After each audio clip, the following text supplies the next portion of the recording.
오늘 특별히 이제 누가복음 10장에 보면 그 예수님의 그 기도가 나옵니다. 예수님의 기도가 보면 21절에 보면 그때 예수께서 성령으로 기뻐하시며 이르시되, 이게 기도하는 모습입니다. 천지주제이신 아버지여, 이것을 지혜롭고 슬기로운 사람에게 숨기시고 이 어린아이들에게 나타내심을 감사나이다. 올소이다. 이렇게 된 것이 아버지의 뜻이니다. 이렇게 쭉 기도를 하는데, 여기 이제 하나님 성부 하나님께 성령으로 더불어서 성자 예수님께서 감격의 기도가 나옵니다. 여기 이제 기도를 보면 그 분위기가 예수님이 굉장히 익사이팅, 흥분합니다. 기뻐서, 예수님이 너무너무 기뻐서 감격하면서 성부 하나님께 기도를 하는데, 기쁨과 감사로 충만한 예수님의 기도를 여기서 볼 수 있어요. 여러분, 성경의 여러 분야의 이 사복음서에 보면 예수님의 공생의 기간 가운데 우리 예수님이 이렇게 밝고 기뻐하고 감격하는 장면은 쉽게 찾아볼 수 없습니다. 누가 예수님을 이렇게 만들었을까 하는 그런 이제 도전을 받게 되죠. 그래서 예수님께서 감격하고 기뻐하고 감사하는 그러한 예수님의 모습을 만들어낸 오늘 이 본문에 나오는 주인공의 무명의 70인의 예수님을 따르는 그 제자들의 모습을 우리가 이 본문 속에서 볼 수 있습니다. 그래서 저는 오늘 이 시간에 예수님의 기도 가운데도 그런 얘기합니다. 기뻐하고 감격하면서도 이 놀라운 일들은 하나님의 뜻으로 이루어졌는데, 이 놀라운 일들은 세상에 슬기롭고 지혜롭고 똑똑한 사람들 많은데 그 사람들을 통해서 이루어지지 않고 어린아이와 같은 이 무명의 70인을 통해서 이 놀라운 역사가 일어나는 것을 정말 감사합니다. 그러면서 그 다음에 이제 22절에 보면 예수님의 그 기도의 내용이 나오는데, 너무 그 가정을, 이것은 영적인 하나님의 자녀의 가정을 표현합니다. 우리 22절을 함께 읽어볼까요? 시작. 내 아버지께서 모든 것을 내게 주셨으니 아버지 외에는 아들이 누구인 자가 아는 자가 없고, 아들과 또 아들의 소원대로 계시를 받은 자 외에는 아버지가 누구인 자를 아는 자가 없나되. 여기 보면 아버지와 아들, 또 아들 된 저와 여러분, 아들의 소원대로 계시를 받은 자, 이 아들의 소원이 누구? 예수님의 소원대로 계시를 받은 자 외에는 아버지가 누군지를 알 수가 없다. 그러니까 저와 여러분들이 하나님 아버지를 아버지라고 우리가 부를 수 있는 이것은 놀라운 축복이라는 거죠. 그러니까 하나님, 살아계신 하나님을 아버지로 볼 수 있고 느낄 수 있고 우리 삶 가운데 주인으로 모시고 살아가는 그 아름다운 어떤 영적인 패밀리, 디바인 패밀리라고 할까요? 하나님의 영적인 자녀들의 모인 곳이 교회이죠. 근데 이 영적인 하나님의 자녀들이 모여서 여러분들의 육적인 자녀인 1세대와 2세대와 3세대가 이렇게 어우러져서 영적으로 또 우리의 육신적으로 우리의 가족이 이렇게 함께 모여서 예배하는 이 예배야말로 참으로 주님이 기뻐하시는 예배가 아닐까. 제가 목사님께 여쭈었어요. 아니, 성경 봉독하고 하면 보통 교회 예배 시간이 다 맞춰지는데 1시간 다 하는데 어떡하죠? 그랬더니 아니, 한 40분 정도는 하세요 그러더라고. 여러분 괜찮아요? 여러분들 허락받고 하니까 제가 간증하고 포함해서 한 40분 하겠습니다. 그래서 오늘 이 본문에도 보면 예수님께서 이 제자들을 보면서 너무 감격하면서 아버지 앞에 기도를 하고 나서 그 다음에 제자들을 보면서 이렇게 얘기합니다. 너희들이야말로 정말 행복한 사람들이다. 너희가 왜 행복한가 하면 그 이유를 해놨습니다. 23절 시작. 제자들 돌아보시면 조용히 이르시되 너희가 보는 것을 보는 눈은 복이 있도다. 내가 너희에게 말하노니 많은 선지자와 임금이 너희가 보는 바를 보고자 했을 때 보지 못하였으며 너희가 듣는 바를 듣고자 듣지 못했다. 세상 사람들은 다 왕이 되고 싶어 하고 임금이 되고 싶어 하고 선지자가 되고 싶어 해요. 세상 사람들은 지혜로운 자가 되고 싶고 하고 슬기로운 자가 되고 싶고 하고 부자가 되고 싶고 하고 또 뭐 굉장한 스펙을 가지고 공부를 많이 한 사람이 되고 싶어 하는데, 그런 외형적으로 나타난 우리의 어떤 스테이터스가 우리를 행복하게 하는 게 아니래요. 예수님께서 누가 진정히 행복한 자인가 하면 뭐라고요? 너희들처럼 볼 수 있는 눈을 가진 자가 복된 자다. 이 너희가 누구예요? 70의 무명의 제자예요. 70인의 예수님의 제자들은 세상적으로는 별 볼 일 없는 사람이에요. 이름도 몰라요. 성도 몰라요. 아주 익명의 성도들이에요. 아주 보통 사람들이에요. 그런데 그들은 예수님께서 보여주시는 하나님의 비전을 봤어요. 오늘 제가 딱 들어오면서 교회 보면 빵과 복음으로 사람을 살리는 교회, 이게 제 선교 35년 동안의 모토였어요. 빵과 복음으로 영혼을 살리는 선교가 제 모토였어요. 그래서 제가 딱 들어왔으면 하나님께서 은왕교회와 저에게 똑같은 비전을 주셨구나.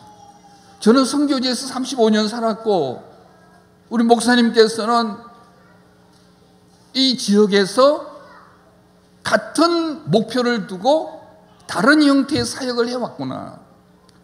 그래서 저는 깜짝 놀랐어요. 목사님 강의하실 때도 늘 교회가 성도가 성도 되게 하고 제자를 만들고 교육을 하고 또 바깥으로는 선교를 하고 잃어버린 영혼을 찾는다는 그런 목사님 목회 철학은 제가 알고 있었지만은 오늘 주보에 딱 나있는 빵과 복음으로 사람을 살리는 교회, 저는 빵과 복음으로 선교제의 영혼을 살리는 삶을 살아왔어요. 그래서 오늘 제목처럼 정말 저와 여러분들은 다음 주에 이제 추수감사를 두고 교회도 큰 축제를 하는데, 이 감사와 기쁨의 삶이 사실은 전도의 동력입니다. 동력. 세상 사람들은 여러분들이 막 복음을 얘기하고 예수 믿으세요 이래서 쉽지 않아요. 그러나 저와 여러분들의 삶 속에 감사할 수 없는 상황에서 감사하고 기뻐할 수 없는 상황에서 기뻐하는 감사와 기쁨의 엔돌핀과 DNA가 느껴질 때 그 사람은 여러분에게 가까이 올 거예요. 제가 요즘 이제 절대 감사라고 해서 감사 제목을 매일 5개, 6개씩 기록해요. 매일 저녁에 자기 전에 묵상을 하면서 감사 제목을 5개 적어가지고 제가 가까이 있는 사람들에게 보내요. 그럼 그 사람들도 또 매일 5개씩 오는데 어떤 친구는 20개씩 적어와요. 하루에 감사 제목이 20개가 되는 거예요. 그래서 제가 저는 한 8개, 9개 되는데, 근데 어느 이제 친구 목사가 그런데, 선교사님, 이 감사 제목 나누는 운동을 한 지 한 달도 안 됐는데 교회에 불평이 없어졌대요. 사실 우리가 신앙을 가졌다, 저 사람이 신앙이 좋다, 신앙이 안 좋다의 그 척도는 얼마나 그 사람이 그의 삶 속에서 감사 제목이 많으냐. 행복한 사람은 뭐예요? 감사하는 마음이 있죠. 행복한 사람은 뭐예요? 늘 기쁨이 있어요. 내 삶 가운데 기쁨과 감사가 없다면 그 사람은 행복한 사람이 아니에요. 그럼 여러분들이 뭘 하더라도 삶 공부를 하고 교회 봉사를 하고 헌금을 아무리 말해도 우리 아버지 하나님은 마음이 아파요. 하늘 아버지도 가장 기뻐하는 여러분들의 모습이 뭔지 알아요? 자녀된 우리가 행복하게 사는 거예요. 어떨 때 행복하다고요? 행복하다는 것을 우리가 나타내는 것은 내 삶에 감사가 넘치고 내 삶에 기쁨이 넘치는. 그래서 오늘 70인의 제자들 보고 이 사람들은 정말 세상 사람들이 쳐다보지도 않는 사람인데 이 사람들 때문에 예수님께서 감격하고 기뻐하고 감사하는 하나님 앞에 기도를 올리고 그들을 향해서 너희들이 정말 복된 사람이다. 하나님의 말씀을 들을 수 있는 귀를 가지고 하나님의 비전을 볼 수 있는 눈을 가지고 살아가는 너희들이 정말 행복한 사람이다. 세상에 권력 잡은 나가 행복한 사람이 아니다라고 오늘 본문에 얘기하고 있습니다. 저는 이 시간 지난 35년 동안 저를 또 저희 가정을 신실하게 인도하신 그 하나님에 대해서 이 잠시 슬라이드를 보면서 대화를 나누겠습니다. 제가 일부러 특별히 중요한 건 아닌데 제가 1983년에 파송을 받아가지고 1983년 10월 20일에 서울중앙교회에서 선교사로 파송받았습니다. 그러니까 만 35년이 지났어요. 저는 원래 대학에서 건축을 전공했습니다. 우리 목사님도 공대 엔지니어 출신, 저도 엔지니어 출신입니다. 저는 원래 이제 대학을 졸업하기 전에 4학년 때 삼성에 이제 특채가 되어서 미국의 태양열 공부하러 가려고 다 유학 준비를 하다가 하나님께 불려움을 받았어요. 아들아, 너 눈에 보이는 집 짓는 집보다도 영혼의 집을 짓는 하나님의 사람이 되면 어떻겠냐. 그래서 전 사실 불교 가정에 태어났어요. 저희 어머님이 딸만 4명 놓고 굉장히 어려운 지경에 빠졌다가 100일 불공들여서 놓은 아들이 저래요. 그러니까 어릴 때부터 영적으로 굉장히 갈등이. 제가 자랄 때 저희 집이 비교적 부유했는데 저희 집 바로 옆집이 선교사님 집이었어요. 선교사님, 그때만 해도 뭐 50년대, 여러분도 50년대 60년 초 굉장히 어려운데 그 선교사님의 삶을 보면서 제가 많은 도전을 받은 것 같아요. 그래서 저는 사실 뭐 목사 이런 것 될 만한 자질이 안 되니까 저는 이제 건축을 전공해서 아프리카나 어려운 나라 가서 교회당을 지어주는 교회 건축을 미국에서 메이저 하려고 전공하려고 그렇게 생각했는데 하나님께서 불러요. 그래서 제 마음에 그때는 순진해가지고 자꾸 마음에 부담을 줘서 미국에 가는 모든 스케줄을 스톱을 하고 신대원에 제가 입학을 하게 됩니다. 그때 이제 1980년이죠. 그래서 이제 부산 남교에서 대학생들을 지도하는 전도사를 하다가 이제 서울중앙교회로 가서 이제 선교사로 이제 파송받는 모습입니다. 이게 이제 1983년인데 선교제에 가서 우리 막내가 태어납니다. 저 막내가 정말 어렵게 태어났는데 이름이 이제 욥이라고. 너무 어려울 때 태어나서 이름을 제가 욥이라고 해요. 욥, 구약의 욥. 저 욥이 지금 전 세계를 흔드는 전 세계 경제계의 30대 경제계 베스트 5 안에 들어가는 친구예요. 제가 인도네시아 태어났어요. 저 친구가 투자할 수 있는 돈이 여러분들 기억이 14조예요. 14조. 제가 14조가 얼마인지 계산해 보니 우리나라 한 재벌그룹 한 8이 10이 되는 자산이 한 14조 정도 되더라고요. 그 돈을 자기가 움직이는 거예요. 지금도 홍콩에 가서 오늘 예배하고 내일부터 이제 세미나인지 그렇게 하나님께서 이제 저희 가족을 어떻게 인도했는가를 제가 잠깐 얘기를 할게요. 저는 이제 1983년에 선교지에 파송됐는데 이제 저는 그래요. 하나님께서 저를 선교지에 보내서 훈련시키는 하나님으로 83년에서 86년까지 이번에 목사님과 같이 중부자바 족자카르트로 가기 전에 동부자바에 있는 말랑이라는 곳에 이제 살렘 신학교에서 사역하게 됩니다. 여기서 제가 선교지로 가서 한 4개월 만에 그 담임 목사님이 심장병으로 쓰러져서 4개월 만에 인도네시아 말로 제가 설교도 하고 장례식도 인도하는 뭐 성찬식도 인도하는 하나님께서 굉장히 강하게 저를 훈련시켰어요. 그래서 한국말을 영어로 설교 만들고 영어를 인도네시아 말로 만들어서 오늘처럼 외워가지고 그렇게 이제 설교했던 그런 기억들이 납니다. 당시만 해도 사형리라든지 이런 이제 전도법을 가지고 이런 궤도에다가 만들어서 시골에 가서 이제 전도하고 그런 시월이 많이 그때 이제 무슬림 마을에 그 99%가 이슬람 마을에 와길 중학교를 결국은 이제 저는 처음부터 하나님께 부름받을 때 사람을 키우는 일, 사람을 살리는 일. 그래서 그게 이제 우리 고신 교단의 KPM의 지금 이제 비전도 현장에 사람을 세우는 선교를 합니다. 그래서 우리 모든 선교사에게 너희들은 건물 짓는 선교보다는 너희들의 영적 디모델을 키워라. 그리고 너희들이 선교지를 마무리할 때 적어도 영적 디모델을 남기는 선교를 하라. 그래서 저 와길 중학교가 이슬람권에 있는 학교인데 저 학교에서요. 제가 알기로 적어도 한 30여 명의 목회자가 태어납니다.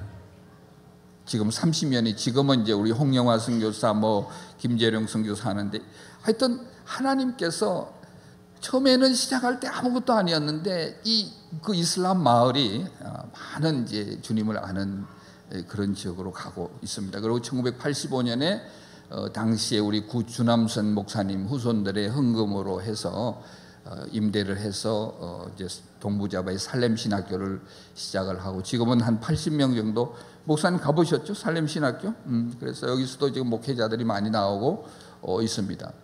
지금 이제 홍영화 선교사하고 이제 김재룡 선교사가 사역을 하고 있고 학교도 잘 짓고 기숙사도 저기도 제가 볼 때는 적어도 한 300명, 400명 이상의 졸업생 주회종들이 탄생했습니다. 그래서 제가 원래는 이제 동부자바 말랑에 있다가 중부자바 족자카르타라는 족자라는 지역으로 옮겨서 훈련을 시키고 전체를 볼 수 있는 어떤 적응기의 시간을 줍니다. 그래서 이 중부자바에 있는 인도네시아 복음주의 신학교에 미국 선교사와 현지 지도자와 더불어서 함께 인도네시아 교회 개척 운동을 하게 됩니다. 그때부터 저희들은 이제 제자 훈련을 시작한 거죠. 그래서 지금은 그 제자들이 지금 벌써 50대가 다 되어가지고 거의 인도네시아 교단이나 신학교의 지도자들로 지금 활동하고 있고, 그때는 이제 한 해에 보통 한 100여 명 졸업하는데, 졸업하기까지 이슬람 그 마을에 25명의 세례교인을 만들어내야지 졸업이 됐습니다. 그래서 참 뜨겁게 기도하고 저희들도 일주일에 3.5일은 캠퍼스에 강의하고 3.5일은 부흥 집회를 늘 다녔던 그런 시절이 기억납니다. 그때 제가 이제 신학교에서 사실 이때만 해도 한국에 인도네시아 처음 저희들이 도입을 했어요. 철야 기도를 시작했습니다. 그래서 학생들도 그렇고 교수들도 무슨 너무 기도할 게 많아 밤새도록 기도를 하냐고 했는데 기도 운동이 인도네시아도 지금 계속해서 아주 강하게 일어나고 있습니다. 이런 이제 저희들이 중부자바 시작한 신학교가 지금은 인도네시아 전역에 지금은 한 25개 롤 모델의 신학교로 계속해서 번져게 나가고, 저희 제자 중에 하나였던 굴톤 목사가 한국에 와서 액체 와서 공부하고 미국 트리니티 구약학 박사에서 지금 인도네시아 최고의 구약 박사 학위를 가지고 사역하고 있는 겁니다. 저희들은 1989년에 하나님 말씀 중심의 교회를 세우기 위해서 시작한 것이 이제 복음 장로 교단이고, 이 교회들이 이제 지금 성장해서 이번에 목사님 모셔서 우리 목회자들 또 수련회도 하고 있습니다. 족자에 제가 처음에 이제 복음 장로 교단인 족제 장로교회가 세워지고 이제 대학생들이 모이는 교회입니다. 한 100여 명 모이는 교회로 성장하고 있고요. 첫 세례식 모습이고. 그래서 인도네시아에는 이슬람이 한 85%가 되지만은 종교의 자유는 있습니다. 그래서 정부의 종교성이 있어가지고 그 종교성에서 저희 교단을 정식 인가를 해주고, 그래서 자유롭게 복음을 전하고 있습니다. 그리고 이제 제가 인도네시아 가서 한 10년쯤 되었을 때 인도네시아에 구체적으로 할 일을 주님께서 보여주셔서 즉 수도인 자카르타로 이렇게 옮기게 됩니다. 그래서 거기서 하나님께서 그동안 우리 이제 양육했던 제자들이 목사가 되기도 하고, 또 이제 앞으로 계속해서 목사들을 키워내기 위해서 이건 이제 교회들이 세워지고, 그때 사실은 인도네시아 교회가 앞으로 이슬람권의 선교사를 보내기 위한 하나님께서 이게 비전을 줘서 선교대학원을 시작했는데, 그 첫 강의를 전호진 박사님이 와서 하실 때 그 모습입니다. 그래서 이 제1기 선교대학원, 이때 이제 선교대학원의 학생들이 의사도 있고 변호사도 있고 또 목사도 있고, 그래서 지금은 다 인도네시아 기독교 지도자들이 되었습니다. 시간이 많이 흘렀고 이제 대학원 졸업식 때였고, 그리고 제가 한 15년 선교지에서 한 15년 사역하고 나니까 인도네시아를 전략적으로 사용하시기를 원하시는 하나님을 느낍니다. 보게 하셨습니다. 그래서 제가 1998년 인도네시아에 큰 그 폭동이 일어나서 많은 사람이 죽고 할 그때에 제가 인도네시아 국적을 취합니다. 인도네시아를 바라보면서 너무 어려워서 인도네시아 사람들은 막 싱가포르나 미국이나 호주로 막 이민 도망가는데, 저는 그때 인도네시아 국민으로서 지난 20년 동안 저는 외국인으로 삽니다. 한국에서도 외국 국적을 가지고 사역을 지금 하고 있습니다. 그때 하나님께서 비전을 주셔서 2020년까지 200명의 신실한 선교적 목회자와 선교적 교회를 세우기 위해서 지난 날 동안 하나님께서 사용하시고, 뭐 당시에는 컴퓨터도 없고 하니까 이런 블레틴을 만들어서 네트워킹 사역을 하고, 하나님의 교회들이 저희 목회자들, 저희 신학교 졸업생들을 위해서 계속 세워지고, 신학교도 인도네시아 장로교 신학대학이 2003년에 시작되고, 지금은 정부에서 인가받는 그런 신학교로 성장하고, 이 또 가정사역, 본도가 카페 사역을 통해서 믿지 않는 사람들을 통해서 교회들이 세워지고, 뭐 여러 또 이제 무슬림 가운데 이런 또 복음 스쿨을 통한 어린이 사역, 빈민 사역들을 계속 해왔습니다. 그리고 이제 2006년부터는 이양을 위한 준비들을 했습니다. 인도네시아 차세대 지도자 양육을 하고, 인도네시아 교회가 이슬람권에 이제 선교사를 보내, 이거는 저희 교단 목회자들과 이제 인도네시아 복음 장로교단의 목회자들, 이제 교단 25주년 기념 때 모였던 우리 목회자들입니다. 그래서 신학교도 하나님의 은혜 가운데 한 6, 70명이 지금 다니고 있고, 그래서 우리 신학교 장로교단 신학교 들어오면 평생 동지가 되어서 이들이 앞으로 인도네시아 오지마다 교회를 개척하고 하는 이제 신학교 졸업식 모습입니다. 그래서 인도네시아 목회자들도 훈련시키고 가정사역도 하고, 또 해외로 요르단에도 저희들이 선교사를 파송하고, 인도, 중국 이렇게 선교사를 파송합니다. 결국 선교사는 선교사를 낳아야지만 선교사에게 마지막이 아닌가, 저는 그런 생각도 해보고, 이런 R&D 사역도 하게 되고, 뭐 재난 구호 사역이라든지 오지 복음 사역, 특별히 이제 저희들도 다음 세대 4세에서 14세 주일학교 사역을 많이 합니다. 그래서 우리 신학생들이 공부하면서 주말에는 이슬람 마을에 가서 전부 유치원을 세워서 사역도 하고 많은 결실을 보고 있습니다. 우리 이제 고신 KPM에 파송된 우리 선교사들의 모습입니다. 그렇게 하다가 2015년에 이제 KPM 본부에 불러서 본부장 사역을 하고, 이제는 본부장 사역을 마무리하고, 지금은 저희 자녀들이 이렇게 많이 자랐습니다. 아까 그 아이들이 그래서 저희들이 다 흩어져 있으니까 1년 내지 2년에 한 번씩 모여서 이렇게 패밀리 게더링을 하는데, 작년에 일본에 저희들이 오사카에 가서 찍은 사진입니다. 제가 30년 때 이거 찍은, 서울중앙교회가 30년 동안 저희들을 위해서 신실하게 봉사해. 저기 30년 주년 때 서울중앙교회에서 인도네시아 왔는데, 저기 오신 분들의 평균 연령이 81세예요.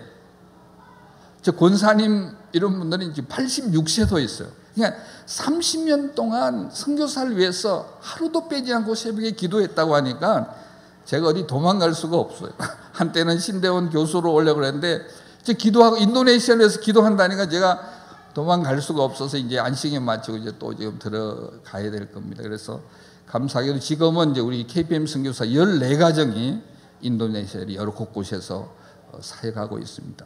하나님께서 한 젊은 건축학도를 불러서 만들고 빚으셔서 그 나라에 하나님의 교회를 세우고 14가정의 선교사들을 보내서 놀랍게 사역하는 모습을 보니까 참 감사합니다. 이게 이제 살렘신학교 모습이고요. 살렘신학교 30주년 행사에 제가 가서 이제 설교하던 모습이고요. 이거 이제 우리 인도네시아 복음 장로교단도 이제는 이제 30주년이 됐습니다. 29주년이죠. 그 다음에 이제 저희들 30주년 행사할 때, 근데 저희 집 사람이 이제 작년에 유방암 3기가 발병이 돼서 아마 여러분들 기도하셨을 텐데, 하나님 은혜로 항암하고 뭐 다 방사선 잘 마치고, 요즘 이제 서울의 그 황성주 박사님 거기 가서 매일 가서 이제 면역 주사도 맞고, 오늘 함께 올까 했는데 함께 못 왔습니다. 그래서 하나님이 얼마나 신실하게 다음 세대 지도자들, 저희 큰 딸입니다. 아리랑 TV 아나운서, 이 우리 큰 아들 비록 보스턴에 있는데 의사입니다. 내과 의사고, 이 아까 우리 막내 아들 엽이라는, 인도네시아에서 어려울 때 태어났어요. 엽이라고 했는데, 이 막내 아들, 결혼 안 했어요. 여러분들 필요하면 좋은 자매 있으면 제가 말씀을 드리고 싶은 말씀을 맺는데, 하나님의 기쁨이 되고 하나님의 우리가 감사가 될 때, 그때 하나님께서 여러분들 모든 것을 채워주심을 저는 고백합니다. 마태복음 6장 33절에 나타나 있는 말씀, 너희는 먼저 그의 나라와 그의 의를 구하라. 그리하면 이 모든 것을 다 하리라. 그래서 저는 선교사로 불려서 많은 사람들이 걱정을 했지만은 지금도 저는 이 세상에서 제일 행복한 사람이라고 합니다.